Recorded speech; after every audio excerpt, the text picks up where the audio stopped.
A nanotecnologia para o tratamento de câncer ainda está em sua adolescência. E eu vou te contar agora quais são os passos que esses novos sistemas devem percorrer até chegar ao paciente. Tudo começa com a pesquisa pré-clínica.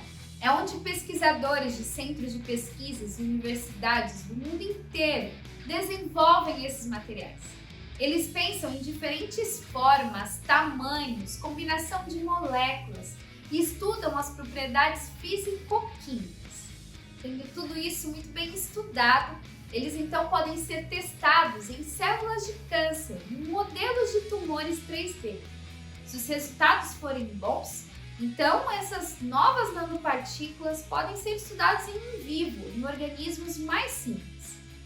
Com resultados de caracterização e eficiência das nanopartículas promissores, há uma chance então de elas serem estudadas nas pesquisas em seres humanos, que são nas fases de pesquisa clínica. A fase 1 de pesquisa clínica é onde então analisamos qual é a segurança desses sistemas em seres humanos. Vemos então como o nosso corpo pode tolerar essas nanopartículas, onde analisamos qual é o caminho delas no nosso corpo e o que os diferentes órgãos que elas podem passar fazem com as nanopartículas. São os estudos de farmacocinética. Com bons resultados, podemos ir então para a fase 2, que é onde são encontradas as relações entre diferentes doses e a eficácia do nosso novo medicamento, e a dose e a toxicidade. Dessa forma, encontraremos uma dose terapêutica que nos proporciona benefícios maiores com riscos menores.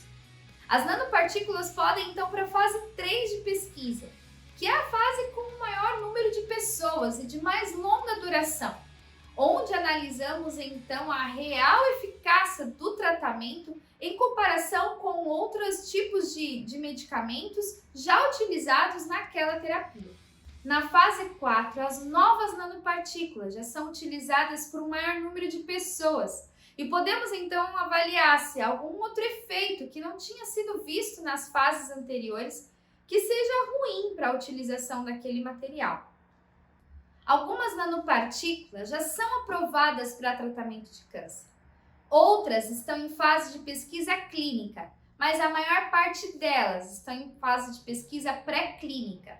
Eu vou te contar nesse episódio como podemos combinar numa nanopartícula moléculas de medicamento e também elementos que nos darão informações por imagem para acompanhar em tempo real o tratamento.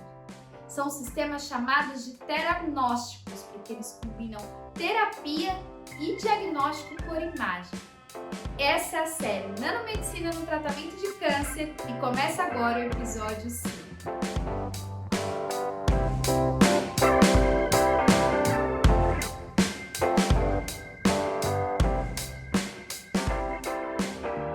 Os metais são intrigantes na medicina desde a antiguidade.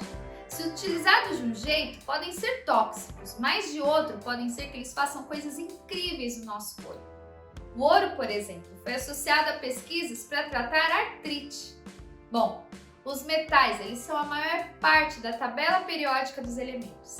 E a química deles, de que eles têm elétrons, chamamos de elétrons livres, pode fazer com que esses elétrons interajam com a energia de uma forma que o movimento deles e o que eles causam ao redor podem ser traduzidos em imagens. E com isso, muitos metais são utilizados em exames de diagnóstico.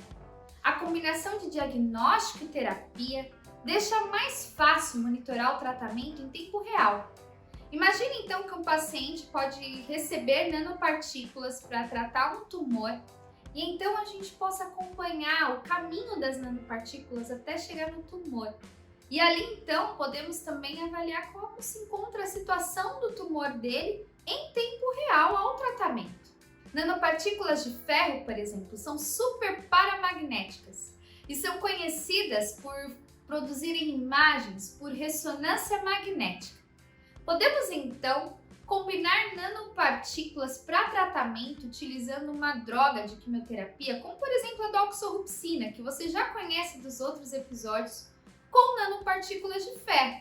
Usando a estratégia de montagem por blocos, Podemos usar as nanopartículas de ferro pequenas, ali ao redor de 10 nanômetros, como centro de uma nanopartícula maior.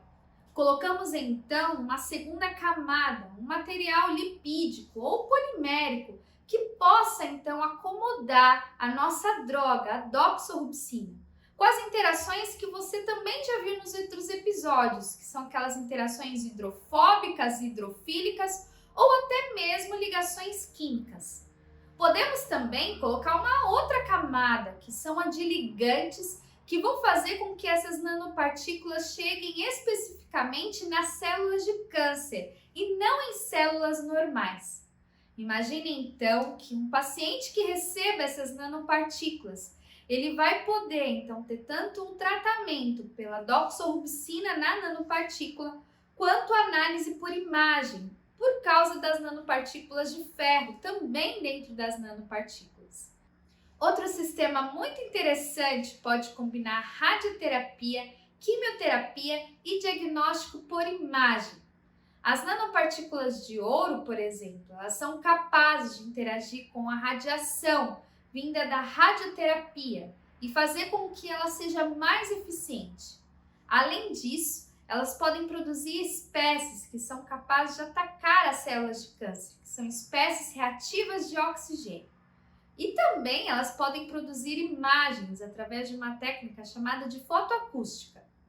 Agora imagine que nós possamos utilizar as nanopartículas de ouro para construir como em blocos uma nanopartícula maior, contendo em outros elementos. A nossa nanopartícula de ouro pode ser o centro. Depois colocamos ali uma camada de algum polímero, algum lipídio, que então acomode as moléculas da doxorubicina, por exemplo, a droga que a gente já vem estudando e falando dela desde o primeiro episódio. Num terceiro plano, podemos colocar moléculas que ajudem as nossas nanopartículas a interagir com as células de câncer e não com as células normais. Seriam com moléculas chamadas de biomarcadores. Agora imagine que um paciente receba essas nanopartículas e aí a gente possa monitorar por imagem quando as nanopartículas realmente chegarem no tumor para aí sim aplicar a radioterapia. Quando começar a radioterapia, haverá múltiplos efeitos, tanto do efeito da radioterapia, das espécies reativas de oxigênio que vão ser formadas e também da quimioterapia, da nossa molécula de medicamento que vai estar dentro da nanopartícula. Nos últimos episódios eu te contei como a nanotecnologia tem ajudado a desenvolver sistemas promissores para tratamento de câncer. Eu te contei que elas são importantes para proteger a nossa droga da degradação que pode ocorrer no corpo ou de reagir com outras moléculas que não sejam interessantes para nós, diminuindo os efeitos colaterais da quimioterapia. Eu também te contei quais são as propriedades do tumor que fazem com que as nossas nanopartículas acumulem mais no tumor do que em outros órgãos. E como podemos fazer para colocar na superfície de nanopartículas moléculas que façam com que elas carreguem um endereço para chegar direto nas células de câncer. Também te falei sobre as combinações de terapia com imunoterapia e hoje com radioterapia e também com as possibilidades de combinar diagnóstico por imagem. Eu sou pesquisadora e eu trabalho há alguns anos no desenvolvimento de nanopartículas para tratamento de câncer. E eu realmente fico maravilhada quando eu vejo novos estudos combinando diferentes terapias e moléculas que levem a novas possibilidades para aumentar a eficiência de tratamento de câncer.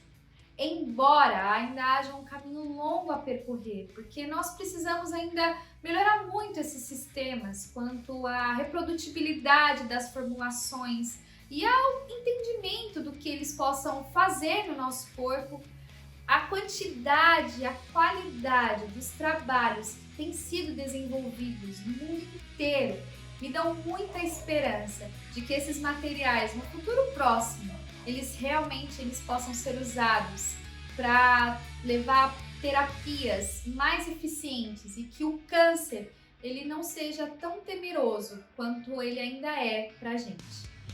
Esse é o último episódio da série Nanomedicina para Tratamento de Câncer.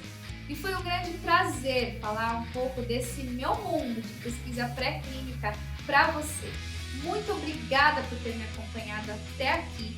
E em breve, aqui no canal da Sinapse Pharma, vamos lançar mais uma série sobre nanotecnologia para você. Não vai perder. Então, já se inscreve no canal e ativa o sininho. Me deixe saber que você gostou desse conteúdo, curta, comente, compartilhe. Me ajude a levar a ciência adiante. Informação não tem idade. Muito obrigada mais uma vez pela sua companhia e até breve.